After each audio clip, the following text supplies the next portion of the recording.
Hello hello everyone. Commerce में प्रणाम है। आप सभी लोगों का बहुत बहुत स्वागत, वंदन, अभिनंदन। साथियों, जैसा कि आप सभी जानते हैं कि हम लोग इकोनॉमिक्स टॉपिक्स में मार्केट को एनालिसिस कर रहे हैं और मार्केट में अब तक हमने परफेक्ट कंपटीशन, मोनोपोलिस्टिक कंपटीशन और मोनोपोली को हमने क्लियर कर लिया है।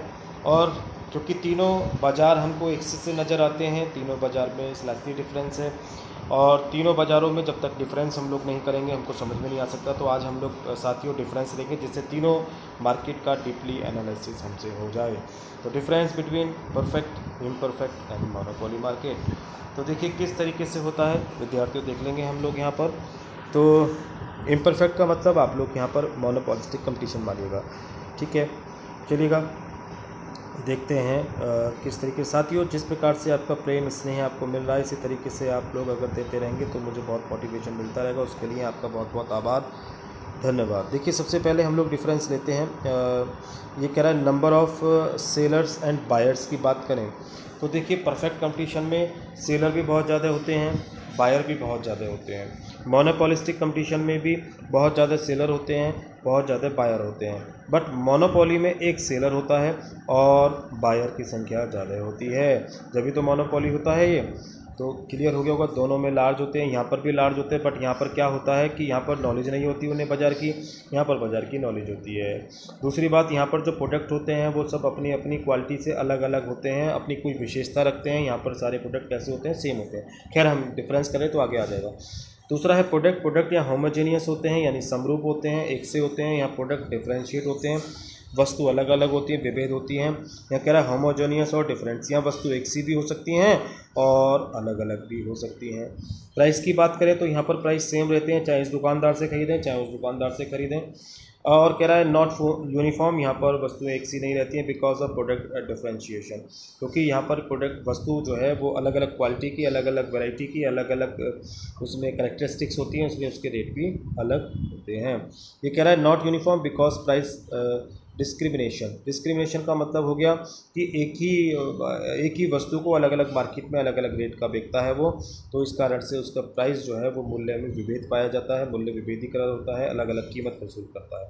Entry of firm, free entry होती है यहाँ पर। नॉट एब्सोल्यूट फ्रीडम, यहाँ पे कह रहा है कि यहाँ भी बिल्कुल जो है स्वतंत्रता होती है। और ये कह रहा है यहाँ पर कोई भी फर्म आसानी से आ नहीं सकता है, क्योंकि उसमें क्या होता है, फर्म आ नहीं सकता। क्यों नहीं आ सकता है, क्योंकि जो है रेस्ट्रिक्शंस होते हैं, गवर्नमेंट के लाइसेंस वगैरह लेना पड़ता है। लेकिन इन दोनों मार्केट में कभी भी आ सकते हैं, कभी भी जा सकते हैं।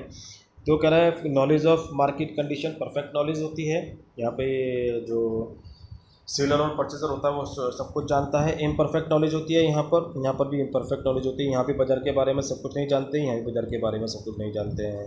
मोबाइलिटी, इसका मतलब हो गया कि कारकों की गतिशीलता।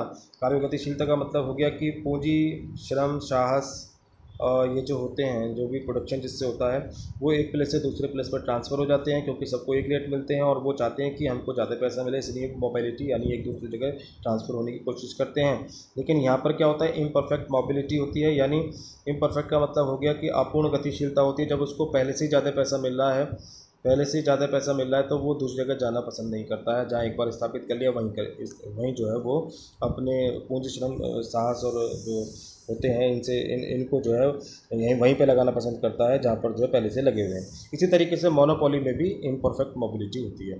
फर्म्स डिमांड कर्व की बात करें तो यहाँ परफेक्ट इलास्टिक होता है, पूर्णतः लोचदार होता है। रिलेटिव मोर इलास्टिक होता है, अपेक्षाकृत अधिक लोचदार होता है। रिलेटिव लेस इलास्टिक, यहाँ पर अपेक्षाकृत कम लोचदार होता है। तो ध्यान रखना है, यहाँ पूर्ण लोचदार परफेक्ट, यहाँ अधिक लोचदार, यहाँ कम लोचदार, इतना ध्यान रखना है, ठीक है। नंबर 8 की बात करें, slope of works demand curve. यहाँ पर जो होता है ध्यान रखना है कि यहाँ पर हॉरिजॉन्टल होता है, हमने ग्राफ देखा था, बिल्कुल सीधा होता है। यहाँ पर जो होता है वो नीचे की ओर झुकी हुई अधिक लोचदार होता है और यह नीचे को झुका हुआ कम लोचदार होता है, यानी ये इस तरीके से होता है, ठीक है। और यहाँ पर जो है इस तरीके से होता है, ये थोड़ा लंबा टाइप का सा होता है, लो इलास्टिक होता है, यहाँ पर ये ज़्यादा इलास्टिक होता है, ओके। तो स्लोप इस तरीके से होता है। यहाँ पर AR बराबर MR पे आता है, यानी प्राइस मार्जिन रेवेन्यू के बराबर हो जाती है। AR एवरेज रेवेन्यू प्राइस के बराबर होती है। एवरेज रेवेन्यू यहाँ पर ज़्यादा होता है मार्जिन रेवेन्यू से, मार्जिन रेवेन्यू ज़्यादा होता है एवरेज रेवेन्यू से, और यहाँ भी मार्जिन रेवेन्यू ज़्यादा होता है एवरेज रेवेन्यू से, यानी प्राइस से ज़्यादा पैसे वसूल किए जाते हैं। एवरेज रेवेन्यू ज़्यादा होता है मार्जिन रेवेन्यू से, यहाँ भी एवरेज रेवेन्यू ज़्यादा होता है मार्जिन रेवेन्यू। सेलिंग कॉस्ट की बात करें तो नॉट रिक्वायर्ड, कोई एडवर्टाइजमेंट कॉस्ट वगैरह खर्चा यहाँ पर नहीं होता है, यहाँ बहुत करना पड़ता है, ठीक है ना।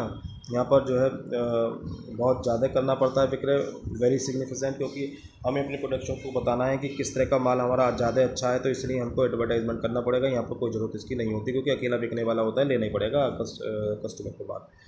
डिग्री ऑफ प्राइस कंट्रोल की बात करें, कीमत का नियंत्रण जो होता है, नो कंट्रोल ओवर प्राइस, यहाँ पर कोई कंट्रोल नहीं होता है।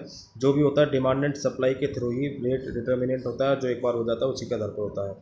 कह रहा है पेरिटियल कंट्रोल ओवर प्राइस, कीमत पर नियंत्रण तो होता है बट आंशिक होता है, आंशिक नियंत्रण होता है, कुछ भागों पर नियंत्रण किया जा सकता है, जैसे उस प्रोडक्ट को बढ़िया बताकर या उस प्रोडक्ट की क्वालिटी कैरेक्टरिस्टिक्स और उसे अलग बताकर। फुल कंट्रोल ओवर प्राइस, यहाँ पर पूरा नियंत्रण होता है, जैसे चाहे सेलर अपने हिसाब से प्राइस तय करता है।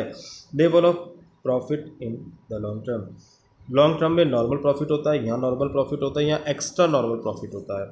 एवरेज रेवेन्यू एसी के बराबर होता है, एवरेज रेवेन्यू एसी के बराबर होता है, बट यहाँ पर एवरेज रेवेन्यू ज़्यादा हो जाता है एवरेज कॉस्ट से, ध्यान रखना है, ठीक है। बाकी ये चीज़ें हम लोग जब मूल्य का निर्धारण करेंगे तब आपको समझ में और ज़्यादा आ जाएगा। अच्छा साथियों, एक बात और है कि अगर आप लोग इसका ये इंग्लिश में है और इंग्लिश वाले जो इसका स्क्रीनशॉट यहाँ से ले लीजिएगा, अगर हिंदी में आप लोग लेना चाहते हैं तो हिंदी में इसका स्क्रीनशॉट आप लोग यहाँ से ले लीजिएगा, ठीक है। यहाँ से पढ़ लीजिएगा, हिंदी वाले इंग्लिश वाले यहाँ से। कुछ पॉइंट्स हैं जो और बुक में मुझे मिले तो मैंने उसका स्क्रीनशॉट ले लिया यहाँ से, और वो यहाँ पर ये जो निशान लग रहे हैं, इस निशान ये उनसे अलग है, इसलिए इनको भी पढ़ लेते हैं। मांग की मूल्य सापेक्षता, पूर्ण मूल्य सापेक्ष, कम मूल्य सापेक्ष, बहुत कम मूल्य सापेक्ष। यानी कि मांग का मूल्य सापेक्ष का मतलब हो गया कि जो मांग होती है वो मूल्य के अकॉर्डिंग कैसे चलती फिरती है। तो कह रहा है कि पूर्ण मूल्य सापेक्ष, ठीक है ना। अगर जरा सा भी मूल्य ऊपर नीचे हुआ ना तो पूरा का पूरा जो है परिवर्तन हो जाएगा मात्रा में, ये कहना चाह रहा है। कम मूल्य सापेक्ष और बहुत कम मूल्य सापेक्ष, आप मात्रा यहाँ भी कीमत जो है इसमें एक अधिकार में आप जो है कीमत को बहुत ज़्यादा बढ़ा देंगे, बहुत ज़्यादा घटा देंगे तो मात्रा पर ज़्यादा प्रभाव नहीं पड़ने का है, और यहाँ पे भी बहुत कम प्रभाव पड़ता है। औसत average revenue and margin revenue की बात करें तो ये पीछे भी वैसे आ गया था, यहाँ बराबर होती है, यहाँ हमेशा एवरेज रेवेन्यू ज़्यादा होती है मार्जिन रेवेन्यू से, और यहाँ भी एवरेज रेवेन्यू ज़्यादा होती है मार्जिन रेवेन्यू से। सेलिंग कॉस्ट हमने पढ़ लिया था। ट्रांसपोर्ट कॉस्ट की बात करें तो देखिए ट्रांसपोर्ट कॉस्ट यहाँ पे नहीं होती है, यहाँ पर होती है, यहाँ पर होती है। यहाँ पर क्यों नहीं होती है, हमने जब पीछे पढ़ा था परफेक्ट कंपटीशन तो आपको बताया था कि ये माना जाता है कि सब बराबर बराबर में ये इंडस्ट्री, इसलिए वहाँ पर यातायात का खर्चा ज़्यादा नहीं होता है। प्राइस डिटर्मिनेशन की बात करें तो यहाँ पर उद्योग कीमत तय करता है। उद्योग हमने बताया था फर्म और उद्योग में डिफरेंस होता है। फर्म का मतलब होता है इकलौता सेलर और उद्योग का मतलब होता है बहुत सारे सेलर। तो यहाँ पर इंडस्ट्री तय करती है, यानी सारे मिलकर तय करते हैं। यहाँ पर पार्टिकुलर एक सेलर अपने हिसाब से तय कर सकता है, यहाँ भी पार्टिकुलर एक सेलर तय कर सकता है। रेस्ट्रिक्शंस, बाधाएं यहाँ पर नहीं होती, कोई भी फ्री एंट्री होती है, कोई भी जैसे आ सकता है, कभी जा सकता है, या कुछ बाधाएं होती हैं, यहाँ बहुत अधिक बाधाएं होती हैं, कोई भी एकदम आसानी से आ नहीं सकता है, जा नहीं सकता है। आई होप आपको ये क्लियर हो गया होगा साथियों। इस डिफरेंस से आपको तीनों एकदम समराइज़ हो गए होंगे, तीनों बिल्कुल दिमाग पे एकदम परफेक्ट तरीके से बैठ गए होंगे साथियों। एसएससी और यूपीएससी और जितने भी ईपीएफओ बैंकिंग के इन एग्ज़ामों में ये बहुत पूछा जाता है, यूपीटीजी टीपीजीटी में तो बहुत ही पूछा जाता है। तो साथियों ये आपको बहुत हेल्पफुल होने वाला है, आप लोग इसको प्रॉपर नोटिंग करते रहिएगा। खैर कल हम ड्यूरोपोली के बारे में, बाज़ार के बारे में पढ़ेंगे। धीरे धीरे आपको बाज़ार की संपूर्ण नॉलेज बिल्कुल परफेक्ट तरीके से होती जाएगी, हो रही होगी। इसी आशा के साथ आज हम आपकी क्लास को समाप्त करते हैं। आपका दिन शुभ हो, भविष्य मंगल में हो, इसी कामना के साथ बहुत बहुत धन्यवाद।